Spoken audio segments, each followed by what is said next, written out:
we think of outer wealth as being what we need to feel secure in life, but you could have all the wealth in the world, not be grateful for any of it. And it serves you nothing. And you could have nothing and have that inner wealth, the inner sovereignty, which is why my new book's called Sovereign, the inner sovereignty. And you have more power and happiness than others who have so much on the outside. Hey, it's Rocky. Welcome to Richer Soul. Today's guest is Dr. Emma Seppala, who will share how to reclaim your freedom.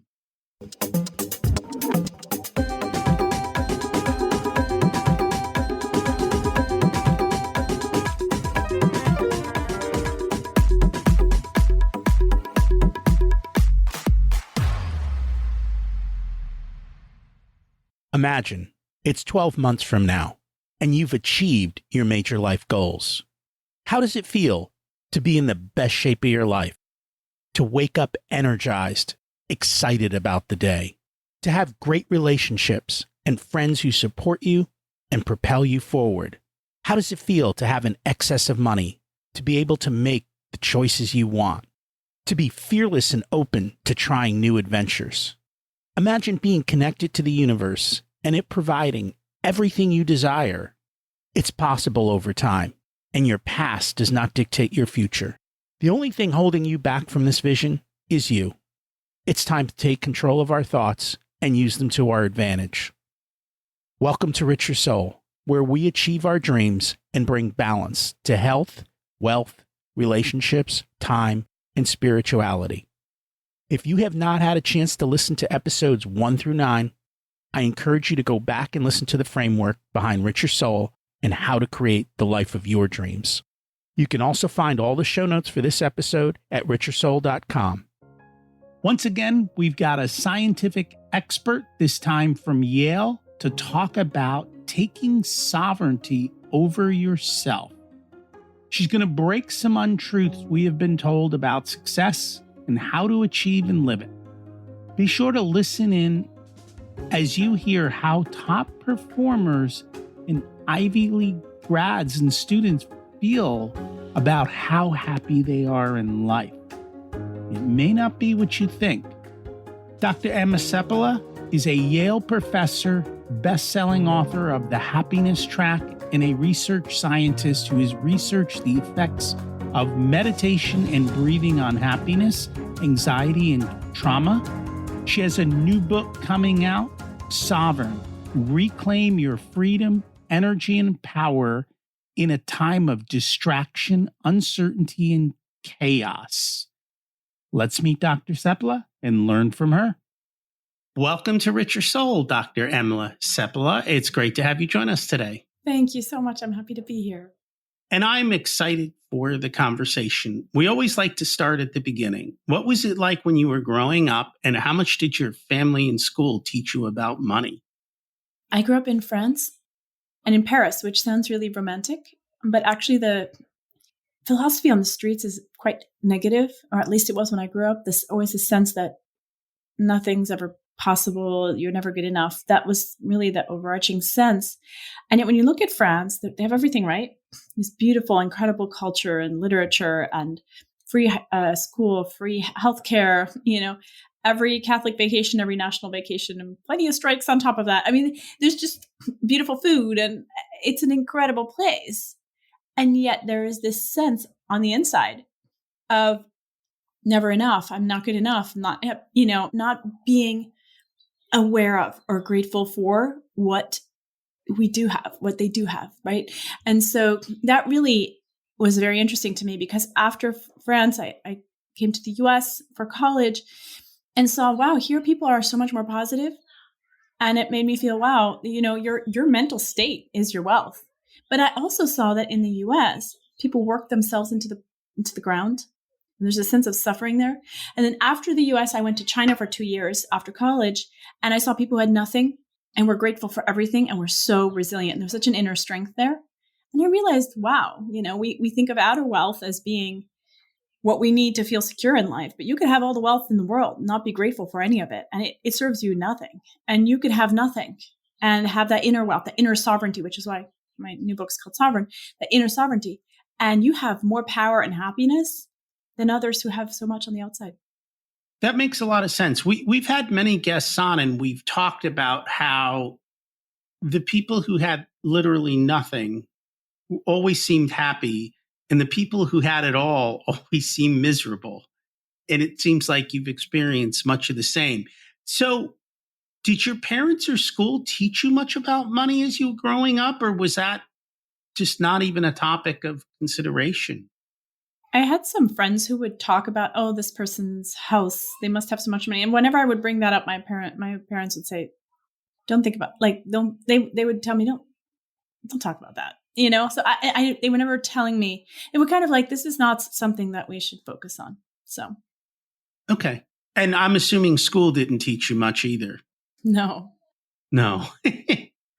So you came here for college. What was your undergrad? You did undergrad and grad because you're a doctor. So you've done Yeah. quite a bit of education. What's your background here? Comparative literature is what I did in college. I came from Europe. I spoke several languages, and it was a comfort zone for me. I was already moving out of my country of origin. It was enough of an adaptation. So I went into that. I also loved literature, and which makes sense now that I became a writer also. So I had that. And then after China, I did a master's degree in East Asian studies at Columbia with this idea of wanting to explore this idea of inner wealth, this inner sovereignty aspect more. And then I went into psychology because I thought, okay, how can I help people attain this now through research? And so that's been my journey and then eventually as I got through grad school, I thought, let me also write because I want people to now have this knowledge that I've gained, that the science, I've researched through the science.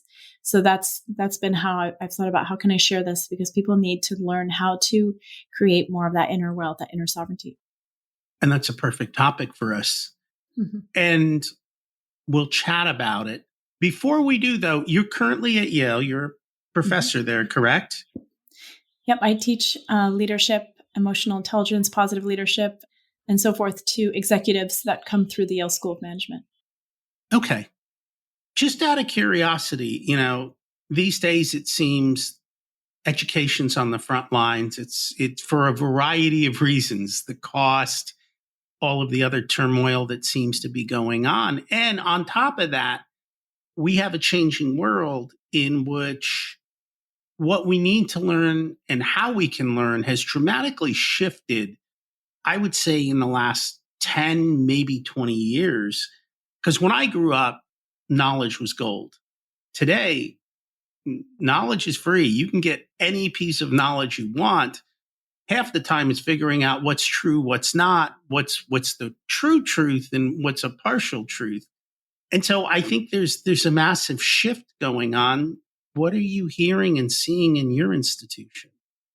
I think there's a democratization happening, which is great. I think more underprivileged students are gaining access to these bigger name schools that used to be mostly for the elite or the wealthy. But also, like you said, knowledge is everywhere.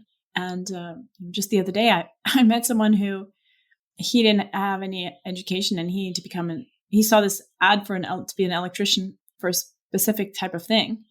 And he watched a YouTube video or two on it and went and applied for the job, got the job, exercised his profession. And then his colleague was like, hey, you want to start our own business doing this exact thing? He now started his own business. He's not just super successful. It all started with the YouTube video and a will to do something to support his family. And I think that democratization also helps in terms of just being able to spread knowledge. Like you said, as long as you have access to the right knowledge. And I think there's more and more interest among students as well to not just learn scholarly knowledge and practical knowledge, but also to ask questions like, well, what is happiness? What's a meaningful life? What is this life about? Things that are not addressed, have not really been addressed in colleges and are starting to, because the students are asking, well, what is it that we want to be educated in, And it's true. Those topics, along with money and I guess they teach you how to be successful, but I know you found a lot of conflict in what success really is, as far as what is true. Again, going back to it, there's all this information, but a lot of it isn't actually the case. Yeah. And so it's quite interesting. Yeah. I was on a Facebook group for Yale alumni. And there was an innocent prompt that was, what's your profession and how would you advise someone who wants to get there? Presumably to help younger alumni. It was incredible to see the comments. Nobody answered the actual question. They just mentioned what their job was, how much they hated it, and advised younger alumni not to do things for prestige or money. Mostly were physicians and lawyers. And it was unbelievable. And I was like, wow, so many people who fell for this idea, I must do things for prestige and money. They were told it or they did it for whatever reason. And then they're looking back on their life and they hate their life. It's like, is that wealth? I don't know. I don't think so, and so it's just really telling, the messaging we've received that has told us to do things and think a certain way and do things a certain way and become certain things. They are not the answer that we're looking for. And 70% of people go to their deathbed regretting not living the life they wanted. That's why I wrote my book, Sovereign, because it's just like, we have to rethink these things early on and not be one of those. And so the book is called Sovereign, Reclaim Your Freedom, Energy and Power in a Time of Distraction, Uncertainty, and Chaos, which, I can relate to all of those. What was the inspiration behind this book? Yeah. So I teach high-level executives at Yale School of Management that come in. They're either sent by their corporation or they come in for some of our open enrollment programs. And I would see these really talented, successful people coming through. And often I would see that the biggest thing standing between them and where they wanted to be were some of these beliefs and behaviors that were standing in their way of that I call, that create a bound state that prevented them from accessing their fullest potential. Let me give you an example. When I ask my audiences, how many of you are self-critical? 90 to 95% of the room raises their hand.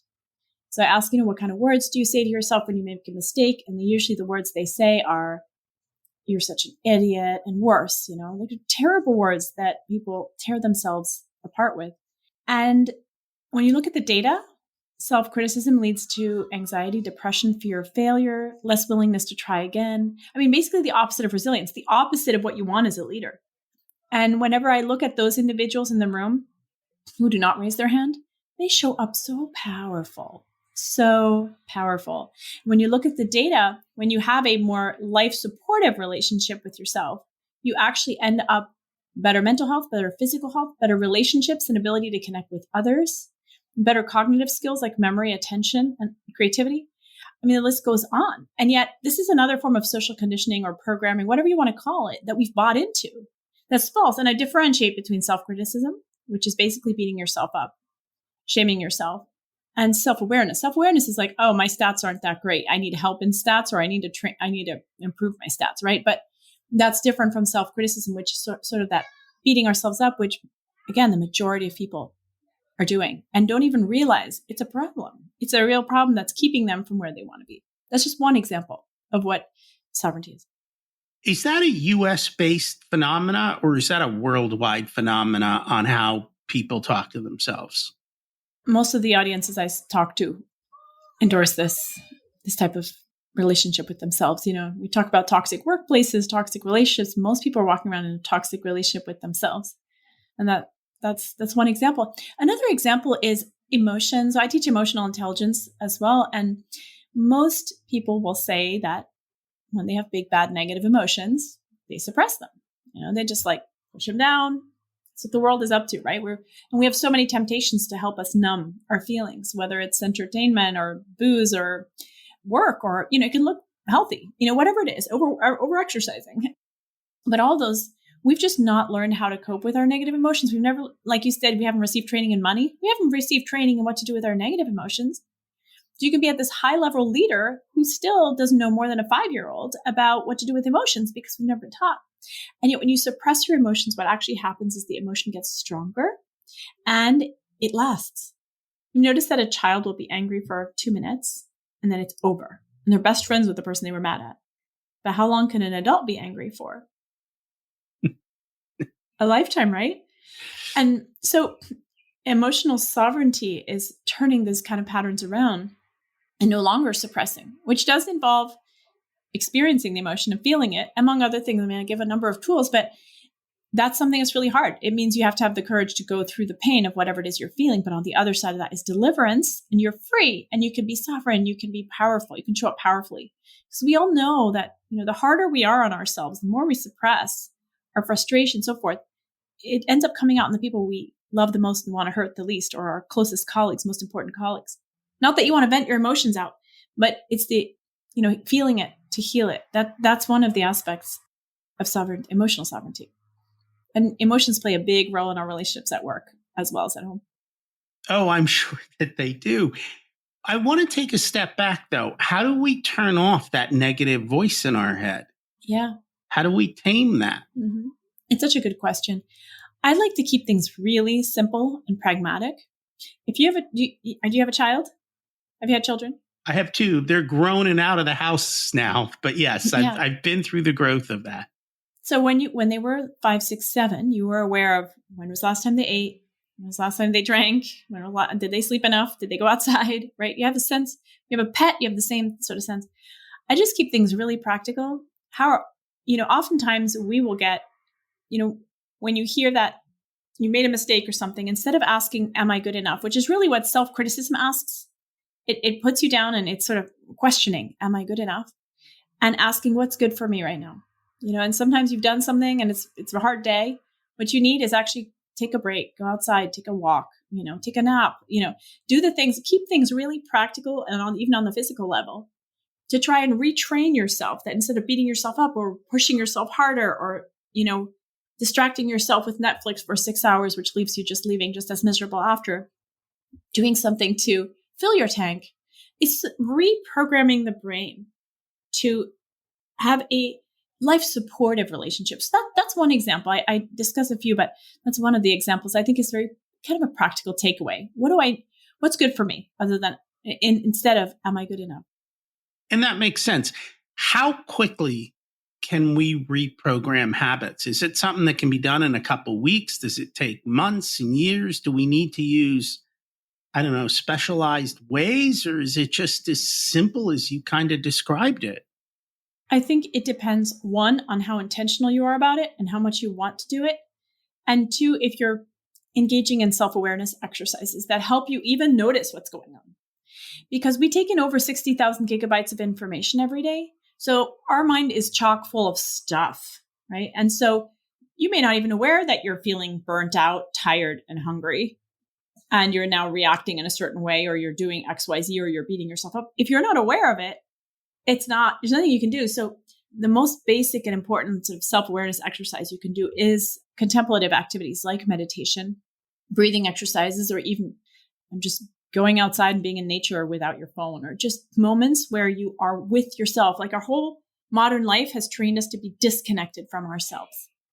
We're constantly on our devices, listening to things, engaged, hyper busy, disconnect. And then the self-criticism, it's all disconnection. So this is about, how do I find moments in my day where I consciously am connecting with myself? And that's how self-awareness grows. As you were describing this, I'm thinking back to the other question. And I'm thinking back, when the kids are little and they're tired and they're hungry, they're cranky as can all be, right? Right. And maybe what's happened is, as adults, they're full of caffeine and they can't be cranky. So it becomes an internal cranky. Yes. And it makes a lot of sense why that happens. And absolutely. In today's world, I think. And even the whole caffeine thing, it's like, sometimes we forget to question things if everybody's doing it. It's like, why? Why do you have to live on caffeine? Oh, because I'm tired. Well, why are you tired? Well, I'm tired because I'm constantly burning at both ends. Okay, well, let's go back to the root of the problem, or I eat junk food, or I've burned myself out over 20 years now. I can't make it through the day without something. But it's just I'm inviting people to question things. And you're seeing that type of behavior with highly successful leaders in companies. Absolutely. Yeah. And not just, I think it's a very widespread. You could be a stay-at-home mom burning the candle both ends, feeling I got to do. And it's interesting. There's this, so the Yale students are like the epitome of these sort of highly successful overachiever type people. And When my colleagues ask them, so how do you feel every day? You would think they feel successful, happy, proud. The emotions were stressed and tired. And then when they were asked, what do you want to feel? Guess what they wanted to feel? Happy and rested? Loved. Loved. And, this goes to illustrate overachievers everywhere. I always feel like people who are burning themselves out, at one point they experienced conditional love, maybe when they were young, whatever. But then there's a sense of, I am what I do, and I must constantly do in order to get what I want. And yet no amount of success, accolades, achievements, even love from others will make up for a lack of love from yourself. And that's why, people can have it all and yet feel so anxious and depressed and don't understand why.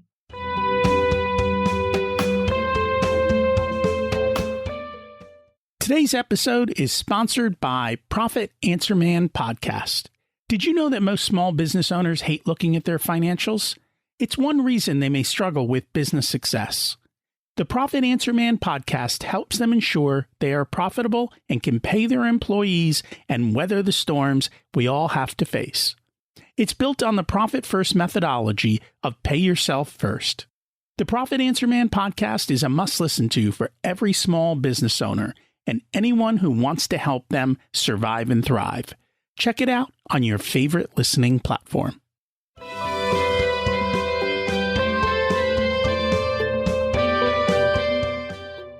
And that goes back to what you were talking about when you were living in France. I'm not enough. And if you're not enough, you don't feel loved. Right. Everything comes back to that simple beginning part. And especially going back to childhood, kids are always craving their parents' love. And if they don't have the respect of one of the parents, then it creates this lifelong chain of trying to be successful to prove to a parent that they are something, and it never seems to work out well. Yeah. And the answer to that is not more achievements, because that doesn't really ever fill ever repair that hole in their heart. But what can is actually having a life supportive relationship with oneself, because at the end of the day, the only relationship you're guaranteed for the rest of your life is with yourself 24/7. And do you want it to be a toxic one or a good one? And when it's a good one and a life supportive one, you're going to be able to show up at your fullest potential and probably be successful beyond even your dreams, because you're supporting yourself as opposed to beating yourself up. I always think, how are you going to show up on the battlefield of your life? Limping and burnt out because you beat yourself on the way there? Or in brand spanking new armor because you loved yourself on the way there? You took care of yourself on the way there. And that's something that's quite contrary to how people are living and thinking. And yet it makes so much sense, doesn't it? It does. And actually, with the advances in medicine and lifespan, I'm thinking if I'm going to live a longer, healthier life, it's got to be worth living, right? Nobody wants more of misery. Right. And so you've got to make the changes so that you can enjoy life and live it out further. Before we hit record, you talked about a concept of inner versus outer sovereignty, and how without inner sovereignty, it doesn't matter if you're rich and you have all the wealth and all the success. Can you explain that topic a little bit? Yeah. So imagine that you just got to a dream vacation in Hawaii or some other beautiful beach, right? And you got your feet sinking in the warm sand. It's sunset. It's basically paradise. But for some reason, you're upset. So you're upset. And it doesn't matter that you're on the beach in Hawaii at sunset because you're upset. See that your mind is more important than the environment. Similarly, you could be stuck in traffic, no end in sight. You don't have anything to eat or drink, but you got the music on, you're dancing, and it's all good. And I think we had moments maybe like that in the pandemic, days that were the exact same days as the days prior, but we were doing just fine. And on some days we were not, right? So what's the difference? It's the state of your mind. And that's the beauty of this, because the quality of your life depends on the state of your mind, not on your environment. So and that's, I think, the power of that, building that inner sovereignty. Yes, it's wonderful to have outer sovereignty. It's wonderful to have money and wealth and power, all of the things for sure. Like everyone should go for their dreams with regard to that. But if you don't have inner sovereignty, if you're miserable on the inside, it almost doesn't matter, because what we really want is to feel that inner level of peace, contentment, happiness. And that can't actually come to us from the outside.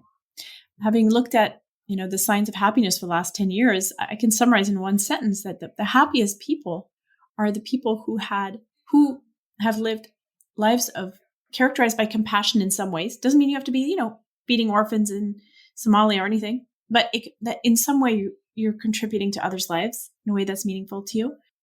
Balanced with self-compassion, balanced with the life supportive relationship with your own self. And that is what the research shows is really leads to the most fulfilled lives. But what's interesting is that, whatever service or perhaps donation, whatever you're making, it can't be, if it's done for selfish purposes, like I want my name on the plaque, or I'm doing this to be happier, it actually backfires and doesn't work, which is interesting. It really does have to come from a place of authenticity. It's funny because I was just reading a book on employee compensation. And in the book, they were talking about intrinsic versus extrinsic motivation. And when you started paying people more than they were worth, it became an extrinsic motivator, and they started working less. Like the quality of their work went down because you were paying them more, which is the opposite of what you would expect. And it's because they no longer had the value or the care of doing the work. Now it was just like, give me the money, whatever. And it kind of robbed them of that internal part. So you've kind of touched on this a little bit, but how much is technology creating an issue with all of this? I think that technology is, if used without awareness, can take you out of your present moment, out of your focus, out of your ability to tap into yourself and into your greatest sort of thoughts. Like if you think about creativity, for example, CEOs across industries, across countries, the number one thing they look for in incoming employees is creativity, because if you can't create, you can't innovate. It doesn't matter how much integrity you have or how well you work, how hard you work, right? But think about, when do you get your most creative ideas or your aha moments to difficult problems you're working on in your life? Like, when do you come up with those, Rocky? In the shower. In the shower, yeah. Exactly. In the shower, people talk about taking a walk or doing something irrelevant to work, right?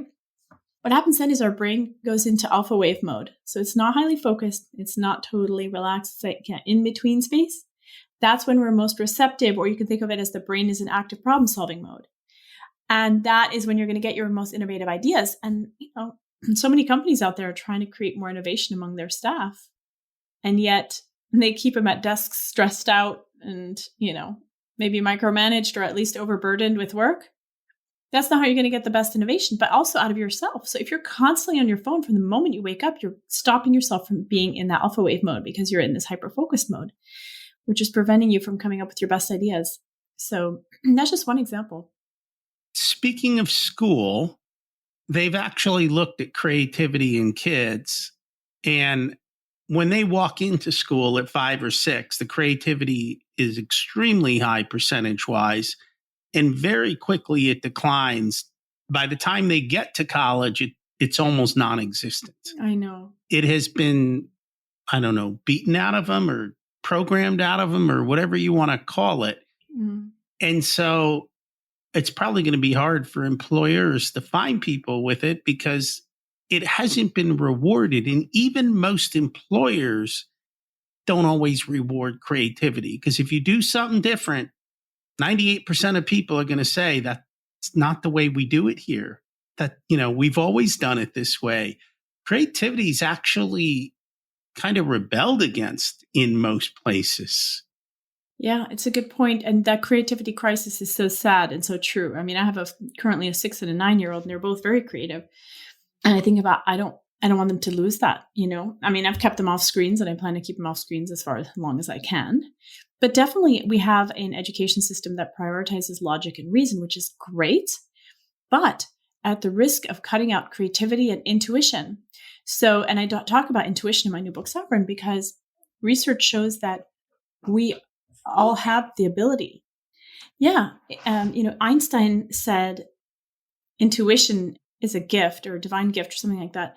And logic is a faithful servant. We've created a society that worships the servant and has thrown away the gift. And if you look at it from a scientific perspective of, we get these aha moments in these when our brain is in alpha wave mode. And when we're only training kids for rationality and reason, we're training them out of the ability for that innovative, intuitive mindset.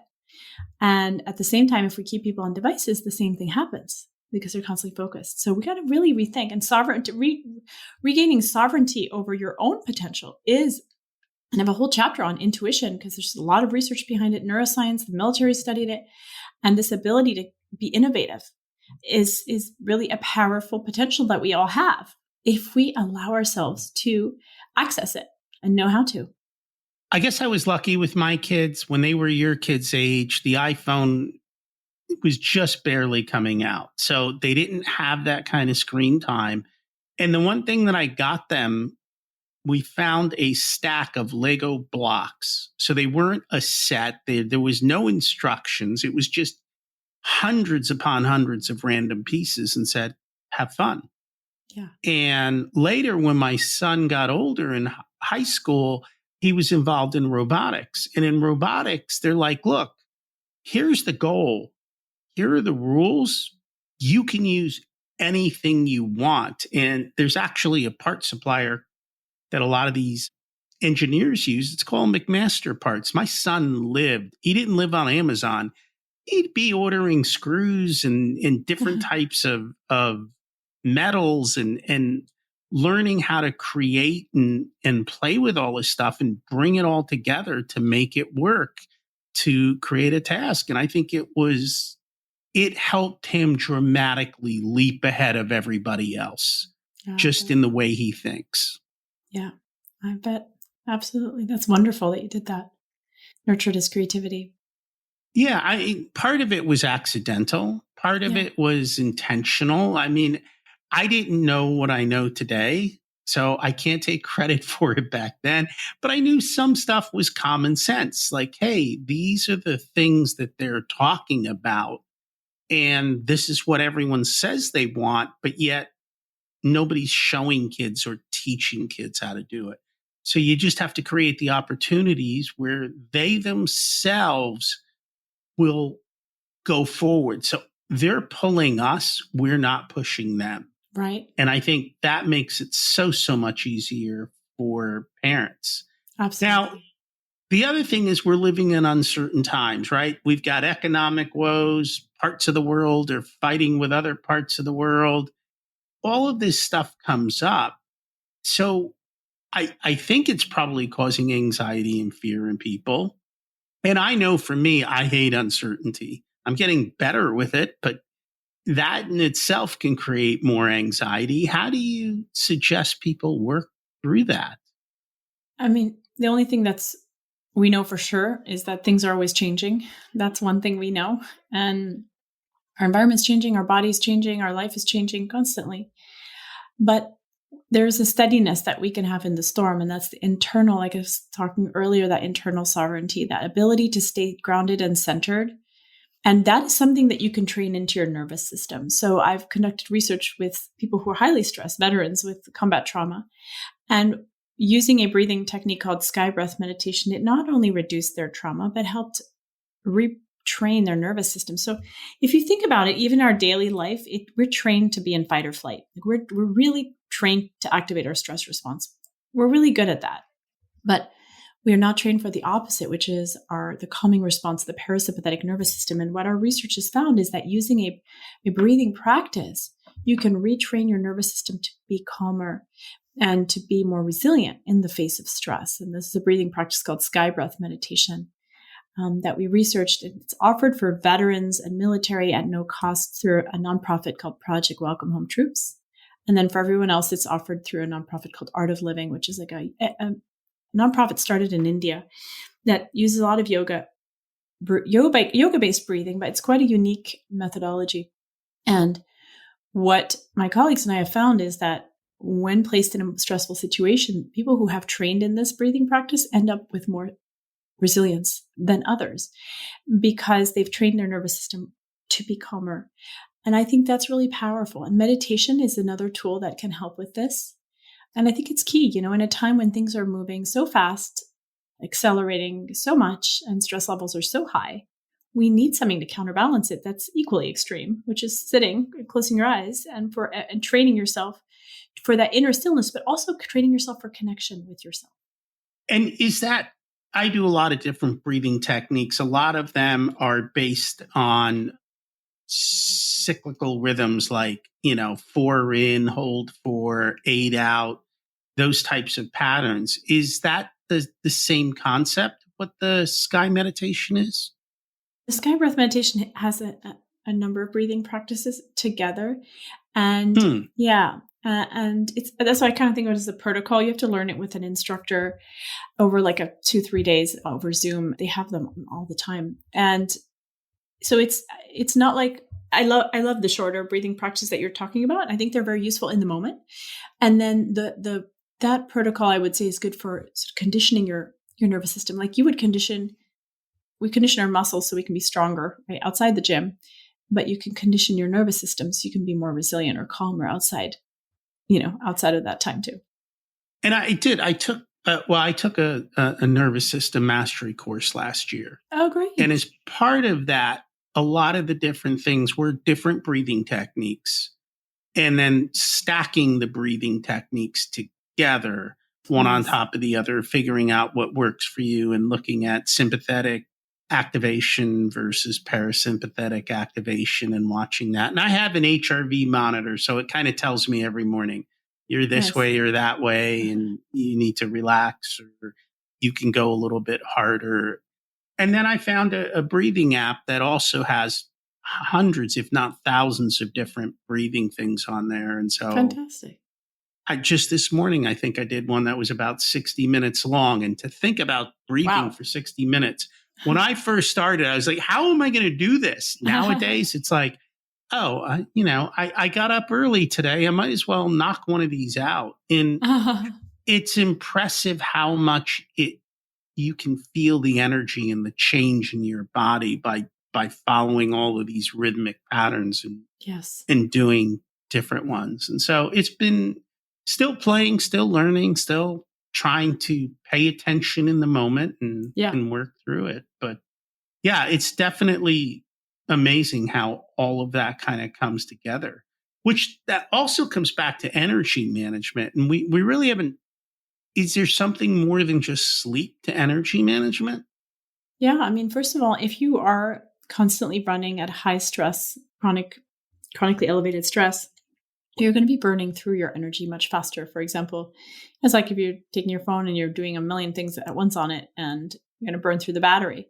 So one key aspect to energy management is trying to cultivate more calm and more peace in your inner nervous system, because then you're not burning yourself out as quickly. How many people have a hard time going to sleep at night and then wake up at 2:00 in the morning, or exhausted after lunch at 2 p.m.? That's all signs of adrenal fatigue. Just having a nervous system that has been run too hard, too fast, too long. And so if we want to, why are people tired when they come home from work at 6, 7 o'clock? It's like, were you laying bricks all day? Nope. Just sitting at the computer, right?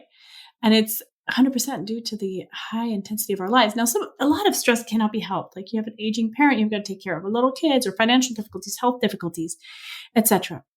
But whatever stress you're piling on because you're over caffeinating, over scheduling yourself, believing in these go, go, go mode, having a toxic relationship with yourself, et cetera, those are ways that you're adding on. And that's where I invite people to question those and think about doing things differently so they can have more sovereignty over their life. And that makes a lot of sense. I think, it comes back to being aware, paying attention. And then, I think a lot of people don't realize that they don't have to do this, like that they can step out, that they can stop, that they can just say, no, I'm not doing that. That's right. No, I'm not killing myself. And no, that's right. I'm not going to. And I think the end result, though, from what I've seen, is not only are they happier, but they are also wealthier. which is kind of counterintuitive, right? And I know we kind of talked about that at the beginning, where you found a lot of things that we were told that are just not true. And I think this is probably another one of those. Absolutely. And, thanks for bringing that up, because I think a lot of what sovereignty is realizing the ways that you're living or thinking that are not true, despite what anyone might have said, and to question those. Yeah. And so, I taught some Yale students and I was telling them about having this kind of discussion we're having right now. And one of the students said, "Hey, what got me here was burning myself into the ground. Why should I believe you?" And I said, "Don't believe me. Believe the science, but don't even believe the science. Look at your own life. Try this for a week. For a week, try to have a life supportive relationship with yourself, And he did. And the following week he came back and I said, "So how was it?" And he said, "I took time. I slept enough. I went to the gym. And he said, I listened to the birds." I remember him saying that specifically. And he said, "I got more things done better." So of course, being in a more life supportive relationship with yourself, you're going to show up. When you do show up, you're going to show up like $1 million. You're going to show up, able to show up 100%, as opposed to the burnt out ways that we can show up and just perform in a more mediocre way. And so one of the lies we were told, maybe the science, is multitasking doesn't really work, which comes back to what you're talking about, being more intentional and focused in the moment. Yeah, no, absolutely. I mean, and it's like charisma, right? There's this sense, what's charisma? It's this sort of God-given gift to the lucky few, right? But when you look at what charisma is, people say, "Oh, well, around someone charismatic, they made me feel like I was the only person in the room." It's like, well, how do people do that? When you look at the science, it's not a special quality. It's the ability to be fully present with another person. And that has become so rare that when someone is fully present with you, it's something you never forget. It's very powerful. Think of yourself as a leader. When you show up for your team and your mind's all over the place and you're not present, can they tell? Oh, yeah, they can tell. Are they impressed? Oh, no, they're not impressed. Do they feel seen, heard, valued, respected for their work? Nope, they don't. Do they feel connected to you? Nope, they don't. But if you show up present, calm, focused, attentive, that's when you make an impact. That is so true. And I think that was talked about in a book I read a long time ago called The Charisma Myth. I'm not sure where she was out of. Oh, I know Olivia Cabani. I know her. Yeah. Is she out of Yale or is she out of somewhere else, I think? She's in the Stanford area. Okay. I knew she was at one of the schools.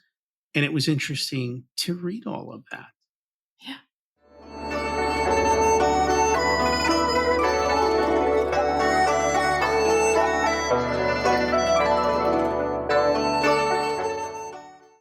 It's time to learn the secrets of life. What's your secret to living an abundant life? Cultivating inner peace through meditation and unplugging, time in nature, and gratitude, remembering everything I'm grateful for. Gratitude seems to come up as the number one answer to the question. So people need to go practice.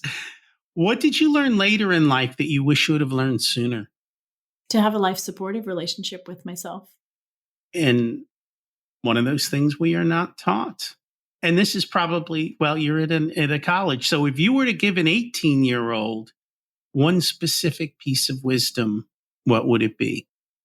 To follow their inner voice and not believe all the things that they're told. And I know by that age, especially the boys are well programmed and kind of hard to get through. If people would like to learn more about you, your books, your work, where is the best place for them to find all of that? Yeah, my books are on Amazon or anywhere books are sold. And Sovereign is my latest one. And I'm on Instagram at The Happiness Track. And my website is myfullname.com. And I'm on most of the social media apps. Awesome. And we'll put that in the show notes. Thank you so much for joining us today. Thank you so much, Rocky. I appreciate it. I'm going to check out the sky meditation that she talked about. What about you? What are you going to try out in your life to take sovereign control and shut down any negative thoughts that no longer serve you. Let's face it, we're our own worst critic. We don't have to be. People don't talk about the voices in their head. They're not nice sometimes. Some people have some really bad ones that talk to them. You got to stop it. Let's face it. Enjoy life, live it on your terms, and take action on something you learned today. Next week, we've got Daniel Brown to talk about how to integrate life and business and do it with harmony along with everything else that we've got to do. If you enjoyed today's episode or know someone who would really enjoy it, would you do me a favor and would you share it with them? I'd appreciate that. Thank you. Thanks for listening. Have an abundant week.